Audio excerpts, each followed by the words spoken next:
各位同学，大家好，不好意思让你们久等了哈。那因为我本来还有带一些东西，但是可能苹果电脑一直都这样子，要接东西的话特别麻烦。不过你们刚才已经看过了一些我们做过的东西嘛，对不对？我今天的题目啊，有跟各位在前几天跟各位公布，就是我还跟各位介绍一下这个动画跟视觉特效目前的发展。你们看我们做的东西，应该会觉得很有趣。事实上，我们做的工作就是这样的东西，非常有趣的。这里面充满了想象，很多的设计的元素，有很深的技术，所以这个工作是一个非常非常专业，值得你们毕业之后可以投入这个产业，而且可以很长远的发展的一个行业。工作内容是非常有趣，市场也非常大。动画跟视觉特效相关的工作，你只要是美术相关的领域，都会应用到。即便你是做广告，甚至室内设计、网页设计，或者动画影集、动画电影、真人电影、真人电视剧、游戏不管是内容或者过场动画，你看这么多领域都跟动画会相关，所以你们现在学的工具来讲，未来你只要跟这个美术相关的工作，肯定在某一些项目跟领域对你都会有帮助到。好，所以你们现在学这些动画跟视觉特效的东西，其实未来是非常有利润。即便你未来没有做动画跟视觉特效，肯定它未来在你的工作职场上对你都会有加分，因为它应用的领域太广。另外是这些工具呢，它其实也是一个全球性的一个产业里面，大家都在使用的工具。好，像你们现在在学的玛雅，或者我不知道你们有没有学合成，那这些像 Nuke 或者是像 AE 等等，还有一些像 Frame 等等这些软体呢，包括一些管理系统。大专案的话，还会有一些管理系统。举个例来说，现在也越来越多公司在运用这个 Shotgun 这个管理系统。那这些东西在全世界，不管你是讲什么领域，在什么国家、什么公司，大概都是用这些工具。而且呢，这些software工具又越来越强大，所以让原本有一些特殊技术跟一些大型专案只有少数的一些大型公司，上千人、几千个人的公司，他们才有能力去研发一些自己的 in-house 的工具，他们才做得到那些效果。但是现在因为这些software软体越来越强大，硬体也越来越强大的关系，所以呢，连这些大公司他们都开始放弃自己开发的工具，也开始用这些software，这些我们付费的这些套装软体，连他们也开始在使用。一方面是他们也要跟别的公司合作，除非他自己关起来自己做，否则的话，不管他是接别人的工作，或者是发包给底下其他的下包公司，如果工具跟别人不一样，那就没有办法执行。像刚刚你们有看我们做的《最终幻想》的《王者之剑》，对不对？你应该有看的吗？有看的吗？对，《王者之剑》呢，它所有的工具都是这些其他公司、国家全部在使用的最一般的工具做出来的结果。这个是非常非常的也是一个很厉害的一个挑战。对，那当初 Square Enix 他们里面也开发了很多自己的工具，可是为什么最后没有选择用自己in-house的工具？就是因为他一开始在执行这个专案的时候，因为 Square Enix 是游戏公司，它不是动画公司，所以呢，它有动画部门，但是呢，他没有必要为了做这些东西去把动画部门做得很大，所以一开始就设定要找全世界的公司一起做。那台湾只有企鹅一家公司参与，那这样的情况之下，要整合全世界这么多公司，它必须要有大家都共同的语言跟软体，所以才选择像 Render 的话就用 V-Ray， 然后3D 的软体就用玛雅，然后用 Nuke 等等，都是用就一般的工具。可是呢，怎么样把这些工具用到极致，把这些效能很成熟的流程，这么大团队里面，能够在一个标准化流程里面做出这么一致性的水平，其实这个其实就是真的是日本很厉害的地方，因为他们工业很发达，对吧？好，那这个部分是跟各位介绍这些你们所学的软体，也就是说，你们现在在学校，我知道你们也学这些软体，其实真的很值得你们好好的学习。就是说这个部分的话，我觉得可以给各位一个很好的参考。另外是市场的部分，市场一定是非常非常大的。你们未来就业，这个可能我们要稍微老王卖瓜一下，对，因为呢，你们都是未来接下来几年之后要进入到业界，对，那我们也会很期待像你们这样的年轻人，愿意来加入这个产业。那所以我要介绍这个产业的市场，让你们认识。其实有几个指标可以告诉你们未来这个产业值不值得投入，有一些指标。最简单的例子来看，这个产业能不能创造出大型公司？如果那个产业做不出大型公司，其实就有几种可能性。一种怕技术门槛不高，对不对？技术门槛不高，当然对比不出规模嘛，2、3个、3、4个就可以 cover， 就可以解决，对吧？另外一种是它的市场不够大，市场不够大，它当然没有办法做出规模。对，所以如果你那个产业能够做出规模，那就是有一个很直接的一个证据，就是说一个指标，就是说这个产业其实是肯定是很大的。在全世界来讲，目前不管是做动画跟视觉特效，第一线的公司1000多个人、2000个人，像 NPC、辉塔，他们大概都2000人。到这个规模的时候，算是现在目前世界第一线。那如果你要跟世界第一线站上边，要500个人。也就是说，如果你要走出台湾，你要成为亚洲顶尖的，目前亚洲市场是成长最快的。当然，我们很荣幸，也很好的机会，在这个亚洲成长这么快的时间点，我们立足在这个市场这边，有很好的机会，很混乱，市场很大，每天都在长大。但因为机会多，投入的人非常非常多，乱七八糟的一大堆。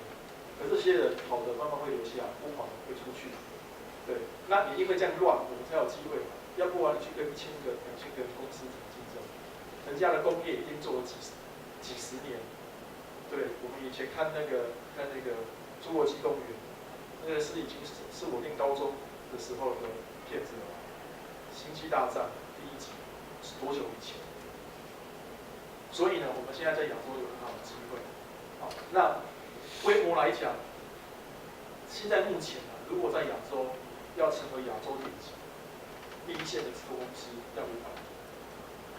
对，那我们企鹅目前150个员工，我们在农历年后希望可以到180个员工，因为我们公司现在除了跟你们来做这个产学合作以外，我们公司内部也开免费的课程，所以我们3个月的课程不收费，那3个月之后录取了就直接在公司上班，我们用这样的速度再往前冲刺。对，因为现在我们还有遇到一些困难的地方是，普遍业界、学界，包括我们的政府对这个产业的认识其实是不够，非常不够。好，我过去我也是 artist， 我也是技术出身，我是从助理起薪21000块的起薪，从一个小助理开始做，在 CG 动画公司嘛，现在台湾最大的动画公司，他们大概目前300多人，一路也是一步一步的往上来发展。那我后来因缘际会，几年之后要成立企鹅的时候，很多人就跟我说：“哎呀，你这样做不会成功啦，你这样做就代工啦，你这样做就是这个产业什么 RNH 倒掉了，手法什么摸索症活动手法倒掉了，没办法做，没办法做。”但是很奇怪，我就是有一个直觉，不是这样子，不是这样子。是因为他们的方向是错误的。哦，为什么我有这个想法呢？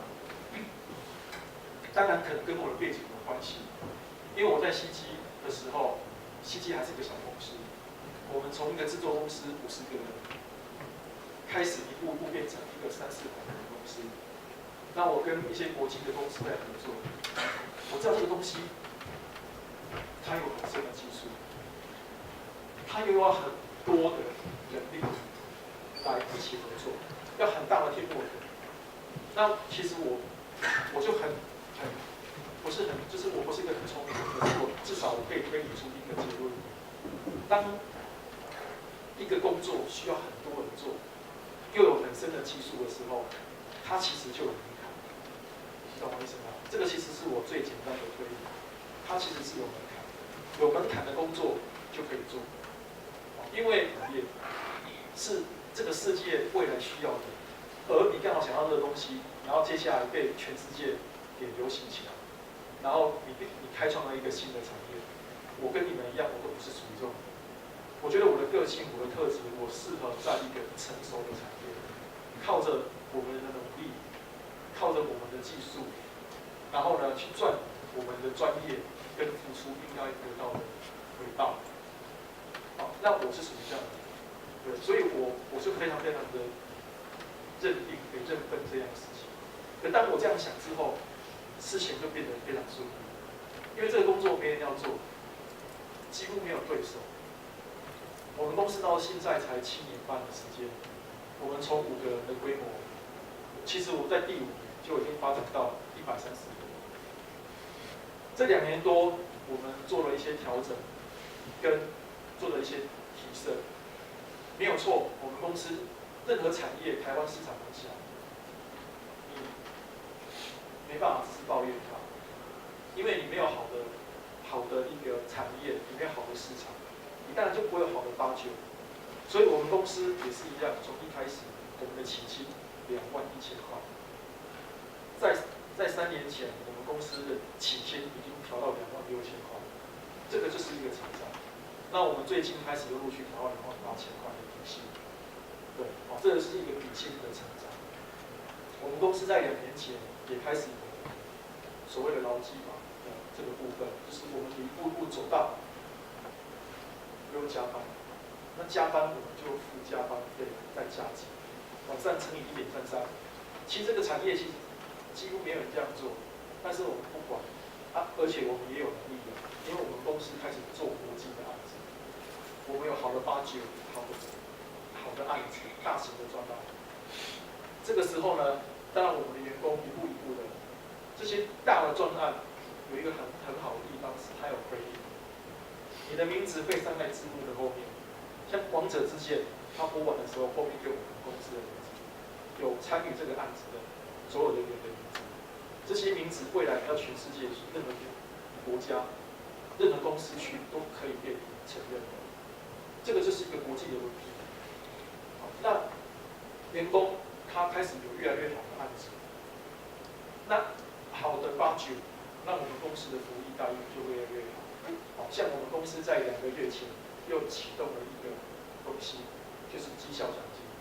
对，那绩效奖金的部分呢，我们在2个月前发了第一个成果，应该是2个月前实施，在大概2个礼拜前发了第一笔奖金。这个案子可能各位看电视网络，如果你看大陆电视剧的话，可能会看到叫做《半城》。这部电视剧是现在大陆最大的电视剧，规模非常大，里面都特效。对，那我们公司参与一小部分。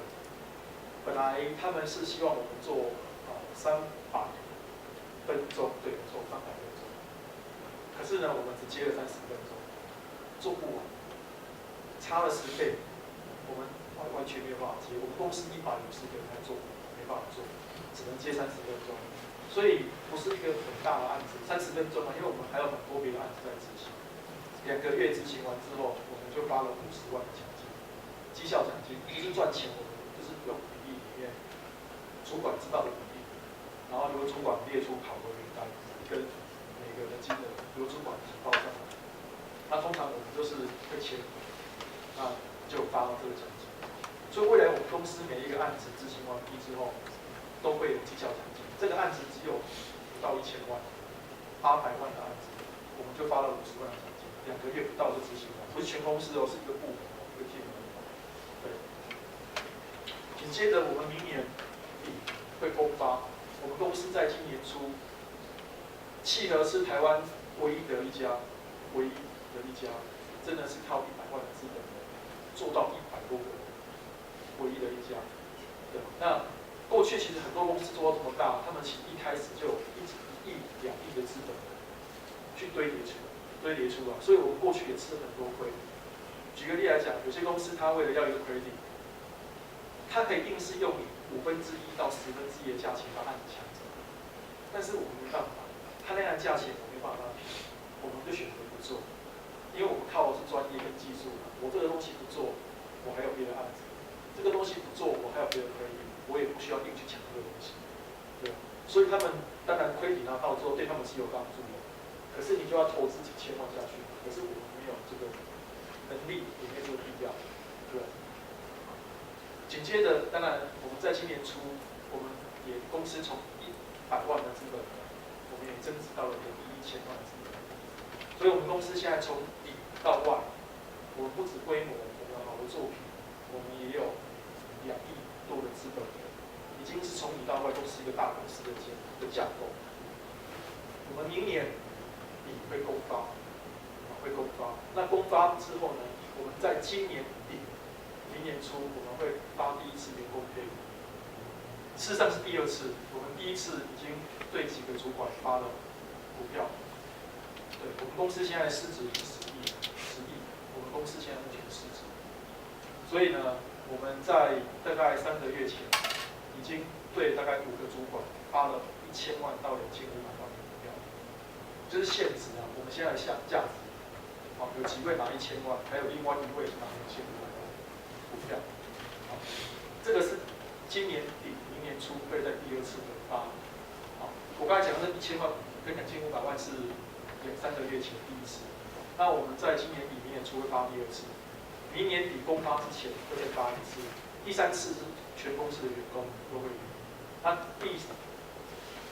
就今年底、明年初的这一次呢，还是到大概是 key man 主管1的阶段，所以你们可以想象，其实我们不说国外，就是说台湾某企业的员工，你的最低薪26000块，你进来可能一开始进来甚至就有加班，你一进来就3万多块的底薪嘛，这是最差，对吧？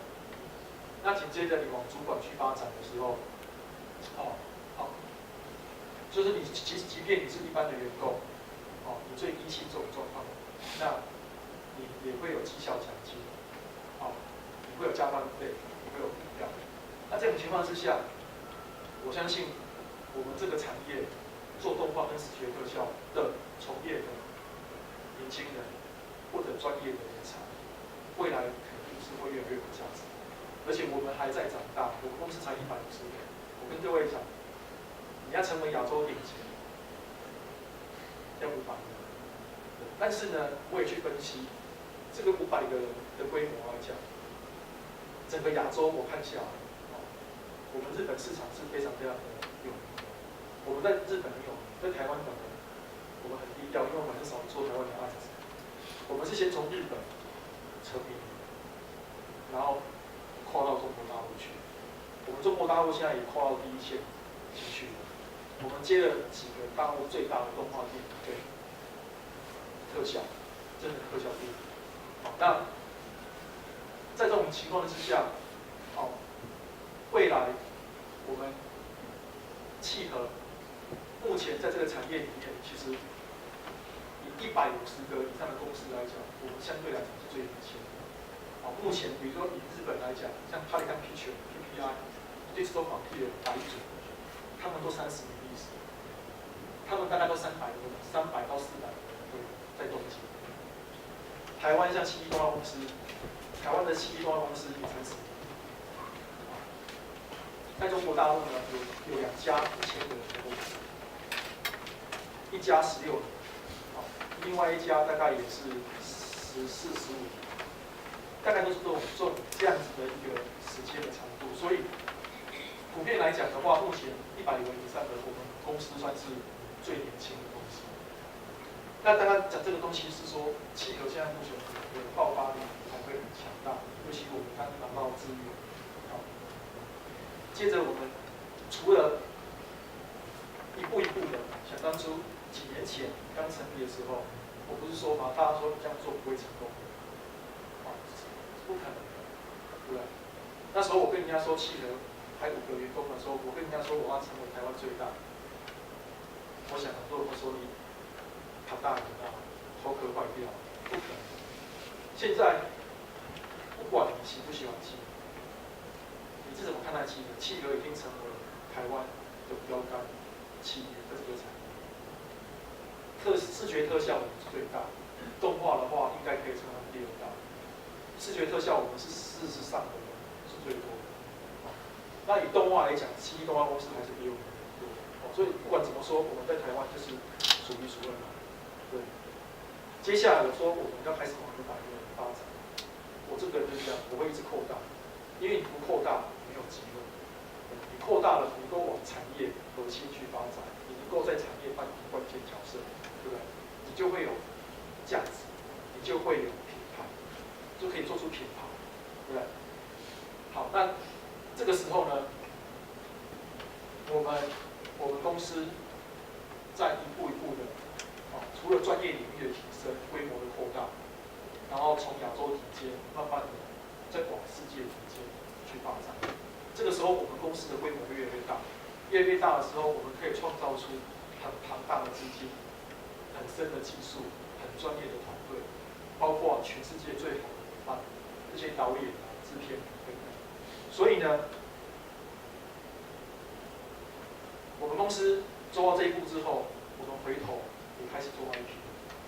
这个就是我刚才跟你们讲的一个很关键的地方。我们台湾为什么说产业做法有点错误？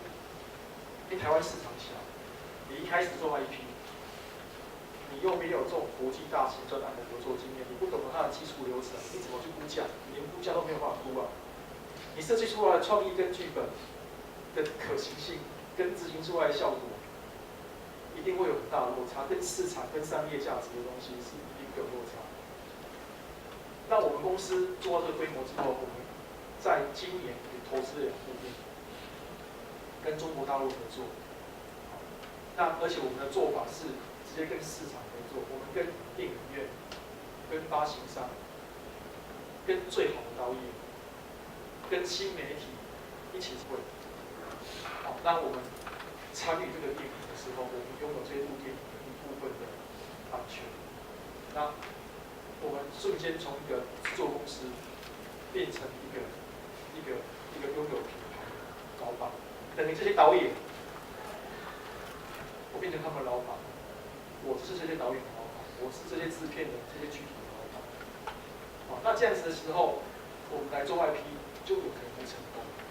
过去我们台湾的做法很多都是拿政府1000万、500万的补助，用那个500万、1000万去做那个电影，不是说不会成功，那几率非常非常低。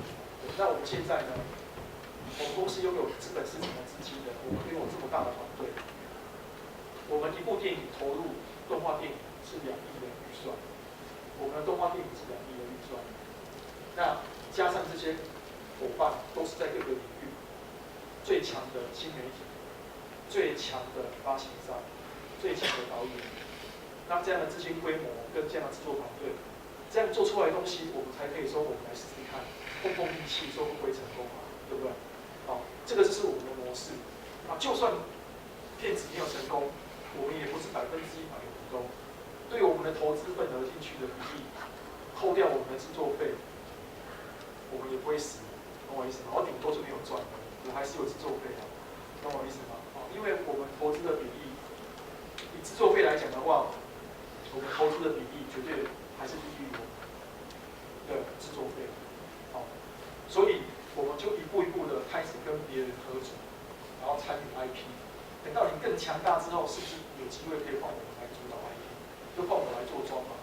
我现在有个案子，那我们过去合作这些案子这么成功，大家赚到钱，那你们会不会来参加我们项目？换我来做专。我觉得台湾我们国际市场非常大，但是因为台湾市场小，每个国家都有自己的保护主义，每个国家只买他们自己的东西，看他们自己的电影，不会看我们台湾的东西。对，所以我们用这种方式把自己强大起来，让市场的需求对我们有需求，我们扮演关键角色之后，那他们也愿意因为我们的结盟让他们更强大、更有优势的时候，我们终于也有机会参加他们的 IP 项目。所以我们今年投了一部动画电影跟一部真人电影。所以如果你到网络上去搜寻，像我们就投了一部叫《功夫是不准打架》，网络上现在已经有很多新闻。那一部我们公司投5000万台币，我们拥有12.5%的产权，因为那部电影是4亿台币的制作费。这个是一个很好的例子。好，那这个部分的话，一方面我跟各位介绍到市场的部分，那因为契合是台湾土生土长的公司，我也是一个草包，我也没有出国过，跟各位可能很像，你们可能都没有出国过，我也不会讲英文对。可是我们在台湾，我说真的是跟吃草跟喝露水一样，这样子一步一步的活下来，从活下来之后到长大，长大之后我们现在开始要茁壮，对，要茁壮。那接下来我们的目标，现在亚洲、日本已经是我们大陆，对，最终幻想的导演野墨导演下个月还要在我们公司，那下一部电影还是会跟企业合作。对，那中国大陆我刚才说过，我们除了合拍电影以外，你们最近不是王宝强不是美国吗？对不对？他不老婆跟他跑，他的电影就在我们公司做。对，你看，我也不知道会这样，我先做了之后还出事了。那时候出事的时候，因为我们企鹅已经去大陆发展了，前面1年半真的是没有半个人认识我，我一个人走在会场，走在路上，没有半个认识。那真的是一阵冷风吹过来，一只乌鸦就飞过去，这样很冷很冷。而现在想不到，我做一个案子，想说，一直很想让企鹅在中国可以出名。结果那天看到新闻，一看，我第一个反应怎么会这样？第一个反应是哇，接下来红了。对，因为他的电影现在是可以做，帮他上映，那目前成果也非常好。好，等等，那包括风对陆最近不是要取居岛国吗？取台湾的书籍，他的电影也是在我们公司做，都是目前在中国算是比较大、比较被期待的电影。所以慢慢的练苦功，慢慢的打基础，终于慢慢的，你的才华跟付出还是会被看见。那我们企鹅现在终于开始要走到这一步，所以明年来讲的话，因为我们已出征思考，明年要迸发，那我们最终幻想刚完成，那这些大陆我们目前正在执行的这些大项目，包括我们投资的即将要开拍的项目，好，还包括我们现在有几个即将要启动的，也算都算是台湾，算亚洲吧，算已经是亚洲一线的大案子，也准备要启动。所以我们明年会是一个很大的一个成长。好，那这个部分的话，我无形中还是又借由企鹅又带回到我们的市场的部分。如果今天没有亚洲市场，没有中国大陆市场，其实企鹅没有这个价值，知道吗？没有这个价值，因为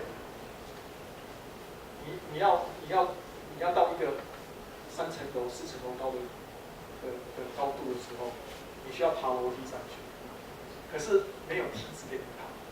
对，但是现在我们很幸运的是有这个梯子，因为中国大陆现在在明年2017年，它的电影市场就要成为全世界最大的市场。那它的制作预算也越来越大，大到你们很难想象得到，大到我也超出我想象，对吧？所以那个案子来的时候，那种金额跟规模都不是以前，就连我都没有想过的规模。那这个时候，其实我觉得各位同学，在这个时间点，我觉得还是很好的时间点，很好的机会点。你成为这个领域的专业人士的时候，你在台湾这几年也越来越多公司做得很成功，越来越多人，越来越好。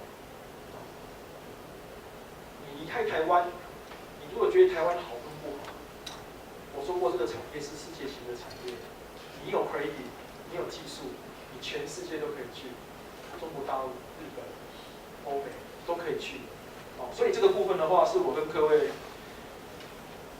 就是因为我时常我除了artist的出身，我是契合的创办人，目前就是总经理兼董事长，对吧？所以我也跑国际市场，跟全世界这样互动。所以呢，给各位同学提供一些方向，让你未来求学接下来的时间，你会更清楚你的定位跟你要走的方向，那或者是你要学习过程中会更有效率，更懂得怎么去找资源，然后去找你想要的资讯，这个部分。那另外一个方面，我还是跟刚刚跟各位介绍的一样，我们契合非常非常需要人才。那现在我们这个规模之后，我知道你们这里有职工科系，我听了我也很兴奋，因为你公司小的时候，我们都是用software，因为施工的部分跟动画跟视觉特效的运用比较特别，我稍微介绍一下。可以做什么事呢？一般你20-30个人公司说真的，每天赶案子，就想要把手上的工作交掉，你也没有时间想太多。对，说真的，那个时候自动背景对这个公司规模帮助其实有限。因为每天都是今天就要交，明天就要交，但是对100多个公司，职工会非常重要。我举个例来讲，我刚才不是讲那个管理系统，你们很难想象，那个管理真的很可怕，也是让我很挫折。我在我们公司用拜托的，用求的，用命令的都没有用，搞了3年多，3年前是我一直在要求，因为公司这么大。到现在，其实说真的还是很失败，对，还是很失败。很失败的地方是，你知道，只要有人，你知道吗，就有漏洞，你知道吗？这么多人在做，你不知道那些人在做什么，对，或者你没办法有效率的应用资源，对。那这是对上面管理者，对下面的人他也无所适从，因为你这个指令下给我的时候多头马车，然后我做工作的时候到底目标是什么？给谁验收？然后明天后天做什么？混乱，我们到现在还是混乱，所以这个是很混乱。那职工人可以做什么呢？举个例来说，我们用一套管理系统叫 Shotgun， 这个 Shotgun 的话会看到每个人的进度，对吧？看到这个案子做1年，这个案子底下呢，比如说现在是11月嘛，比如从12月开始是做哪一份工作？到什么时候要结束？然后呢，1月开始要启动哪一个项目？比如说举个例来讲，做 asset， 好了之后做 rig， 做 layout， 做特效，做合成，跟风特效合成等等，它就这样排。这个是每个部门的部分，到每一个员工的部分又再更细一层。那这个时候我们在管理的时候，有人盖。叫错档案啊，或者盖到别人的档案啊，或者谁做到哪里都不知道啊。那这个职工可以做什么呢？举个例来讲，他这个档案打开的时候，它有特定权限。那打开的时候，如果你不是这个权限，你进不去，那你的层级不够，你没办法覆盖打开，懂我意思吗？这个大家都很基础的，可是需要做，有基础也有难的。你规格不够，有leader它可以覆盖，可是你就不能覆盖，一样有这个权限，你没办法输出。那这样子是不是就一道一道的保护机制就出来了？那你存档的时候呢，在香港来讲，它会记录而已。可是如果我们的职工，他可以把相关的环节跟部门主管、员工，同时会自动寄信出去通知这些相关人说某某人，他刚刚已经存了一个档案出去，那他寄信件通知你说他存了档案，所以一方面有证据有记录，都不会有争执，而且可以互相提醒，等等，这个是比较基础的。另外像流程，我们最近也是一样。比如说 Animator 做完档案之后，你就固定拆6层，那它每一层的layer的命名，跟合成的方式等等，跟算图，然后呢，包括它算图的pattern，它都有一个固定化流程。所以回头的话，就是说 Animator 这边档案就其中一个步骤，比如说它不能有档案是被隐藏起来。因为他 Animator 在做档案的时候，为了要轻量化，所以他把背景关掉，把刚刚做完的 A 角色关掉，因为他现在最后在做 C 角色跟 B 角色，把 A 跟 B 都关掉了。结果呢，灯光的人自动化流程再去算出来没有背景，不是 A 的，对不对？那这个时候就吵起来。我不是说叫你要打开吗？为什么不开呢？说真的也粗心，可是人的工作就是会这样子，人本来就是会犯错的，那怎么办呢？为了不要让这些人痛苦，也不要制造这些冲突，那最好的方式，比如说，那 Animator 存档的时候，这个自动化流程可能它就会有一个程式可以检查，它存档的时候，保险起见可能按一下那个按钮，就会把一些相关不必要的东西要开要关的要清的，全部做过一次，就不要人去做。Animator 做一次，那灯光合成拿到档案，它再按一次，两次从头尾这样子的话，那还会出错，那就是真的是就很奇怪。所以这些事情的话，都可以交给职工来处理。那当然这个都还是应该都比较简单，一般 PD 就可以做。那比较高阶的话，像一些研发的工作，研发或者开发一些新的工具。举个例来说，像我们公司现在的后端系统，我们现在是Windows系统，我们想要改 Linux 系统。那改 Linux 系统的话，当然就是保密病毒然后算图的效率等等会提高很多。另外是像 GPU 的引擎，因为各位知道现在还是 CPU 在运算，那 GPU 现在网络上很多 plugin free 的，那包括现在也很流行用一些游戏引擎，像 Unreal 或者 Unity 来做这个 real time 的运算。那这些东西呢，都原本不是动画公司的流程，可是我们要把这些东西整合进来的时候，我们一样是需要这个自动的人员来开发这些像玛雅跟 Unreal、Unity 的连接。比如说，他不用这样一个档案一个档案转进去这样转，他可能透过一个程式，那他都可以全部连接过去相关的参数、指令、功能，就可以被连接起来。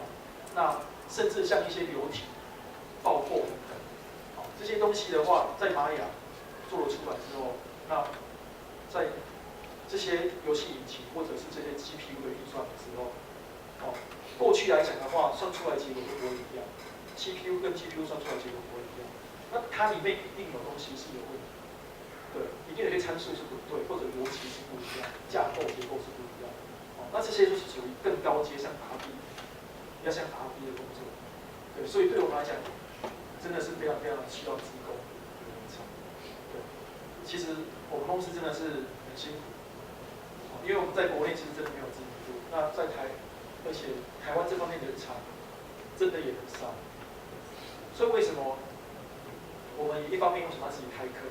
否则的话，你就算在业界做10年、20年，你没有做过最终幻想、王者之剑、动队，你就算做了20年，来我们公司一样没有用。那我还是要训练，这是一个。另外是像这些职工的人才，他们不会知道这个东西、这个工作有什么工作他们可以做，所以我们到3个月前、4个月前，终于来了2个，这是职工背景，超开心，就把他们2个当宝贝一样，每天走过去说还好，还适应吗？喜欢吗？对，赶快听他的意见，因为如果他不开心的话，我就很紧张，赶快帮他想一下是什么事情让他不开心的，一定要让他开心。好，那对不对？所以这个部分的话，我觉得就是也跟各位介绍一下职工的同学。如果你未来做动画跟视觉特效，非常非常重要。大公司非常重要，小公司的话，真的可能会知道。不是你们不重要，是小公司规格不够这样子。那好，跟各位大概介绍，因为我知道我们班是好像大部分同学是跟我们的经教合作有关的。好，那未来的话，也还是可以持续关注我们公司的发展。好，那我们当然跟你们合作这个班，最期待的是真的是你们越多人能够加入公司越好。因为这样子我内部就不用再开课，很累。因为我自己都在教啊，因为老师都在忙，然后我会自己教，好累啊！我要跑课部，要补讲，还要管主管，还要约谈，然后马上赶快去上课一样。对，所以很累，真的好累。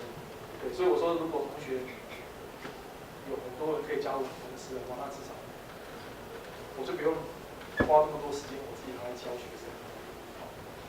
那刚刚跟各位介绍这边，还有时间吗？好，那同学看有没有什么？应该有个问题。来，看看有没有什么问题要问经理。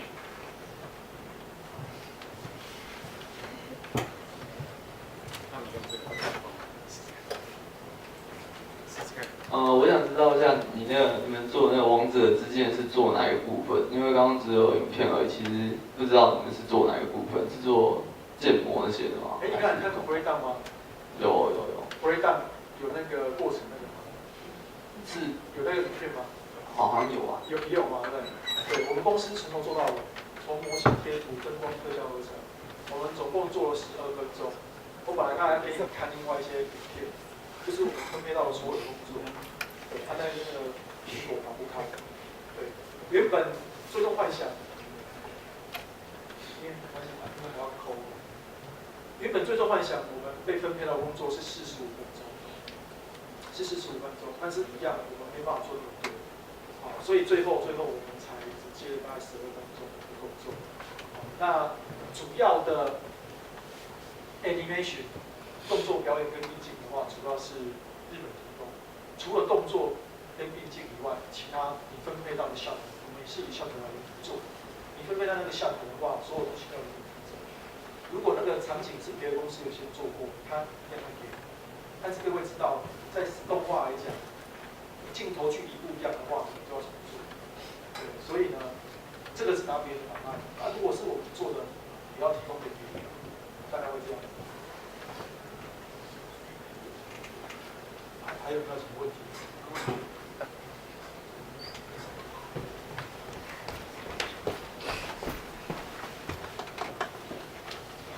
可以问那个，就是你们公司的工作时数大概是多长？其实我们现在来讲，我们工作时数算非常短。国定假日，这其实我们2年前就这样做的。礼拜6可以加，礼拜天不能加。好，我们2年前就这样做。那礼拜6加班是1.33、1.66，好像分3个时段算好，那个我们也是也要了解。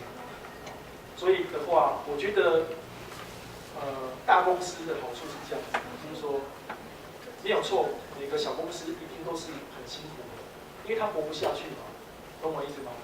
没办法。可是小公司当然有好处啦，也就是各种状况你都要应付。所以如果你不排斥小公司，它有发展性的话，其实说真的，你的学习各方面其实有时候反而会快。对，如果是好公司的小公司的话，其实反而会快，因为什么都要做，而且很潮。对，那大公司的话没办法，因为人多了嘛，人多一定要制度化，所以这个是不是只有企鹅？我相信只要比较大的公司，一定都慢慢都会制度化。而且的话就是说，因为作息真的是比较正常的，所以你会比较多的自己的生活，那自己的时间可以陪家人，可以或者你要进修等等，我觉得都是可以办得到的。这样子。黄总，开放那个资管系的学生有没有学习上的问题，或者对动画行业有问题？所以这边都资管的，是不是？这边嘛，这么多人，开放一位来问的话，开发这种人数，我觉得很有希望的。来，同学有没有问题？志豪，你这个麦克风走过去要多给人家，就会有压力。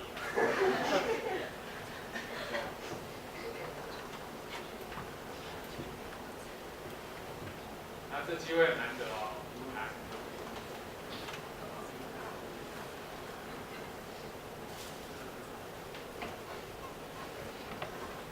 因为你们都有透过玛雅，看有什么问题要问，都可以问啊，因为跟你实际上课程一定不一样，难得有机会这样做这样的一个。那个就是因为我们现在产学合作在学玛雅，以后可能还有什么就是公司还需要的程式，我们会需要学习的，就是如果我们想进不同的部门发展的话，是。这个听起来好像是两个问题。对，两个问题。我回答看看哦，我回答看看。一个是应该是说要用什么样的程式？因为我是 artist， 我不是程式，可是我大概知道原理哈。其实程式的话是用什么程式？这个对，这个开的，对，可能有机会哦。不然就是应用的软体，就是除了 Maya 以外的，还有像什么会用到像 3D Max 啊，或者是 Flash 之类的。好，那我回答一下好了。第一个，我觉得有机会的话，安排一下他们当分析，那我请我们的 TD 他们跟你们来做个交流，这样可能会更专业一点。你带我的时间嘛？就是来我们公司参观，那我请我们的城市的气氛做个交流。啊？再问过一次。那可是可能，反正如果你们觉得有需要的话，因为过去可能跟你们介绍的不是你们这个类型的专业人才给你们介绍，所以问题上可能不会那么专业。那个黄总的意思是说哈，你现在问的问题他没办法回答。对。现场去参观的时候，你提的那些问题，他就可以找不同的人来回答。对。如果是 artist 的工作的话，我就可以，那是我的专业。对。那另外是，可是学习的轨迹我大概知道哦，就是说。你们还是要对这个流程是了解，这样子才能够开发出 artist 适合的东西，这是肯定。我举个例来说，我举个很小的例子哦，很快的一个例子，像比如说 Week Williams， 那在玛雅的时候，我们做 Week 的时候，不是要做控制器吗？做那个线的控制器，那因为玛雅线这个控制器要自己去做。然后呢，后来呢，这个写程式的人他可能就很贴心，他觉得我知道 artist 需要这个东西，结果他就帮他开发了几个那个控制器，现在应该还在，没有拿掉，可是还是不能用，应该就是5、6个有四方形啊，一个方块啊，三角形几个形状，可是呢，它不能做 freeze， 不能做归零，因为控制器的话，它必须要能够归零，它要能够回到原点。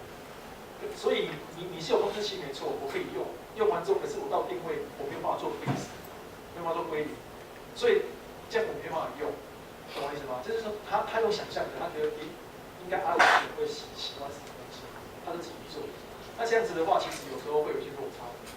那另外是像 animator 动画师，他本身是责任，他喜欢什么样的功能跟效率？那如果你对他们的流程不了解的时候，一样，我们常说做 video 啊，做骨架系统，不是做的越复杂越好。做的复杂，说真的，很多人都会。可是你要能够做出 animator 他需要的那个功能，要精简，精简才是最难的。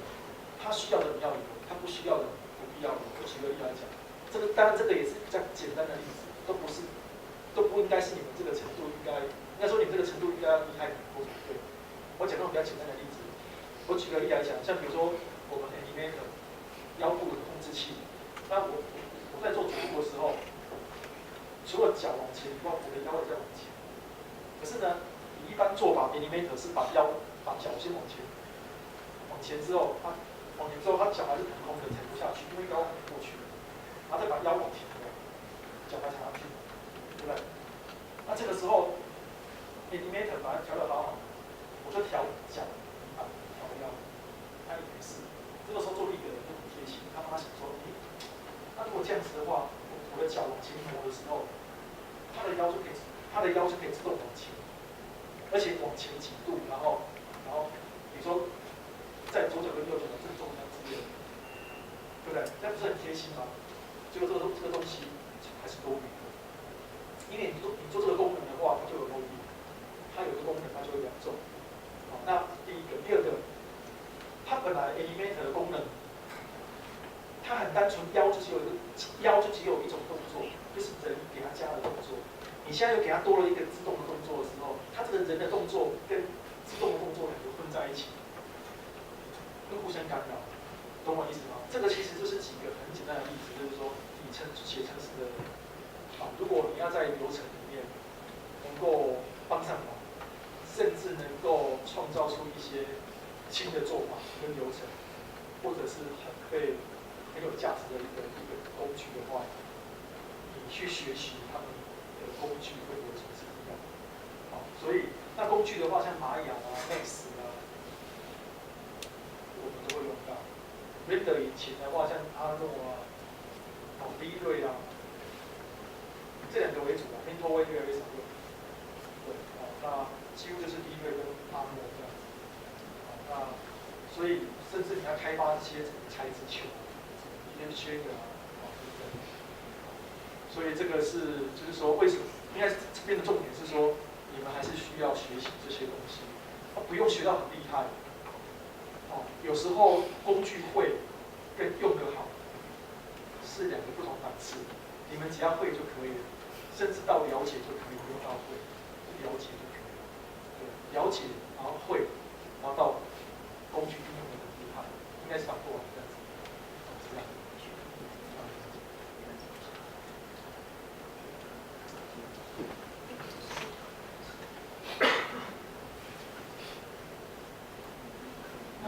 我想问那个该公司的，就是所有的人员比较讲求多面向，还是讲求一个专精？不同流的问题很专业，也很好哦。一般我讲个通例啊，就大家普遍平均来讲，一样，小公司是通才。所以如果你去小公司面试的话，其实如果你的作品是比较全才性的，会比较受欢迎。相对啊，不是绝对哦。那大公司的话，他会希望你专才。比如说你给我看作品，哇，你的模型做得好屌，这么做模型而已。然后你只有画贴图而已，或者你用个火柴棒做一个 TV 那个表演，火柴人跑步摔倒，然后站起来，然后拍身体，或者他搬个重物等等，或者搬跟斗，就 animator， 或者做一个喜怒哀乐的表演，很沮丧，很开心，这样子的一个表演。对，那这个是大公司。好，那我们公司也是像这样子，可是比较奇怪。因为我们公司的领域在广，因为我们公司不是只有做动画，还有做视觉特效，所以我们的部门很广。我们的技术领域比一般公司更广。举个例来说，你做动画的话，前置我们不讲，我们事实上我们公司前置也有一个很强大的部门，也是你们之前的学长是廖老师之前帮我介绍，现在已经是主管了，那2年而已。你们刚才不是看那些美术设计的作品吗？那个都是他们部门做的，对啊，78年次的年轻人，非常屌。我们其实讲到他，因为是你们学长，我给你们介绍。其实这一次我们那个王宝强那个大闹天主差一点就挂掉了，真的。因为香港公司跟台湾，因为那个案子有3家公司在做，一家大陆公司跟台湾公司跟香港公司，那整个剧组核心制片全部下来，存心就是要让我们死，你知道吗？真的是被弄得很惨，快挂了，那船快翻了，对啊。后来就是你们那个学长去北京，然后呢，我们那个 team 就由他带领跟他们沟通。后来现在有王宝强都爱上他，对啊。好，那所以我们从美术、分镜、摸胸部这边是前置这边，而且他也当导演，他现在也当导演，很厉害。对啊，因为王宝强他们拍那些在天空打架，是在原地吊钢丝那边翻跟斗而已，结果被他们做完之后是往前飞不见一样，或者从地上掉下来这样。可是他们拍的时候是在原地拍而已，那运镜都他做的。我还讲到这个事情，都顺便介绍到。那我说我们的前置结束之后，进到CG制作 ，modeling、texture、shader、rig、layout。可是做电影特效还要包括 roto、tracking、can out、match move， 然后当然包括 on-set。我们要到现场去拍片，我们要当 supervisor 去跟剧组、跟导演讲说，这个东西哪边要搭实体，哪边不要搭实体，哪边用特效做。哦，那技术方案要怎么解决？哦，那这个要怎么拍？这定位要怎么做？环境球要怎么取？啊，等等，这么多的数据，还包括场景扫描、主角扫描，这么多技术。所以啊，我们的公司的技术环节比一般公司特别广。那当然，这个也是我们公司现在变成我们公司一个很大的优势跟价值。那因为这样的关系，原本我过去的经验，你们知道我从新出来，我也知道快200个人就在舞台。以前的想象，100多个人之后，应该就要走到专业分工。所以我们在2年前其实就开始越来越专。哦，就是我们的 artist 进来之后，都是一个领域为主，慢慢越。后来发现不对，因为我刚才数给你们听，我2只手不够了，要2次2个手，那部门的环节。那你看150个这么多环节跟其他一个部门申请，这没多少人。对，所以我们最近有一点回头，回一点点，也不是回到全通才不可能。哦，可是呢，变成说我们现在这个阶段啊，大概一个主要专长还是必要的。然后呢，可能会给2、3个第2、第3专场这样，是我们目前的阶段。那未来可能下一阶段到300个、400个人上去之后，就还是会回到专业分工。反正公司只要变大，就叫专业分工。专业分工也是一般公司比较，为什么大公司比较不会加班，也是其中的原因。因为你在小公司，你要一个人打通关，连我是 artist 遇到程式我要自己写，怎么可能？人家数学、物理、化学念了几年，而且本来就念得很好，本来就念不好，又没有念，你要怎么学？不可能，对不对？所以你在小公司的时候，你要花很多额外的时间去解决这种事情的时候，你当然会加班，所以变成公司会失控，员工也失控。可是大公司专业分工，你每一个人的第1专长、第2专长，公司都知道，你自己对你的专长也熟悉，对？那为什么都回答2个部分呢？第一个，我们公司实习都是在专栏里面跟着正式的案一起工作，绝对不是叫你倒茶水上去，那种工作都是我自己对，不会在都是在专案里面跟着专案一起做。所以如果你分配到什么专案、什么部门，就是做正式的案子。所以我也常跟我们的实习生讲，你来这边实习，就要把自己当正式的员工，不要把自己当实习生，因为这样2个月之后，你的收获会不一样。否则你干脆还不如去约会、去看电影，说干嘛这么辛苦在那边耗，对不对？好，所以我就会很要求他。对，那而且我们也一定是把你放在正式的部门，而且有主管带着做。所以正常的话，你2个月之后，你会学到很多东西。这这个是我们的实情的状态。那另外是像我们过去，其实我们跟台艺大合作，我们都是有给那个算是津贴吧，对不对？公务金就5000块，对，每个月5000块，这不多，但是这是补贴一个，所以你可以当成可以学习，可以做案子，可以认识产业，还可以有个津贴5000块，对。但是原本对其他学校还是没有，目前还是没有，未来可能慢慢会开放。那这个关键在哪边呢？因为台艺大他们的时数，动画课程的时数是比较足够，所以他们进来之后，其实说真的比较快就可以进入状况，懂我意思吗？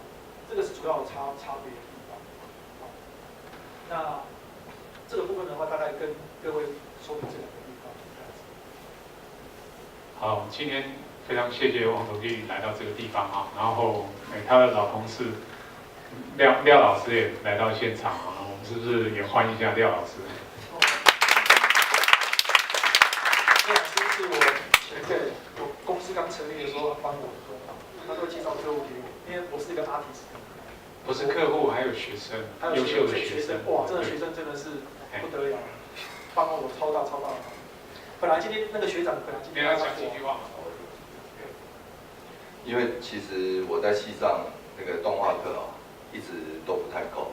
自从主任上任以后，想办法安插给我，才有动画课，所以我们现在才有那个大2的动画，不然以前是没有。那不是说这一门课我们忽略掉它，不是，是我们知道要培养这个能力。刚刚 Tony 已经有讲到，它需要比较长的时间来酝酿。那其实最好的方式是应该大1、大2、大3，然后大4做专题。那我们是从大2才开始。其实各位注意到一个趋势，3D 已经普及到手机都可以用，所以它等同 Illustrator 跟 Photoshop。我是比较鼓励各位对以后你们的学弟妹要跟他们鼓励，3D 没有那么难，你只要从一刚开始就碰，就像 Photoshop、Illustrator 一样。那因为你们比较晚碰，而且现在马上紧接就直接进入，像他刚刚在讲 Rigging， 我在讲你们大一头雾水。不过我知道我们这个产业班有在上，我其实我在观察，进度蛮快的。那同学相对回去准备的时间也要比较久。这个部分因为网络上已经有非常多的教程，我是希望你们应该要能够自学。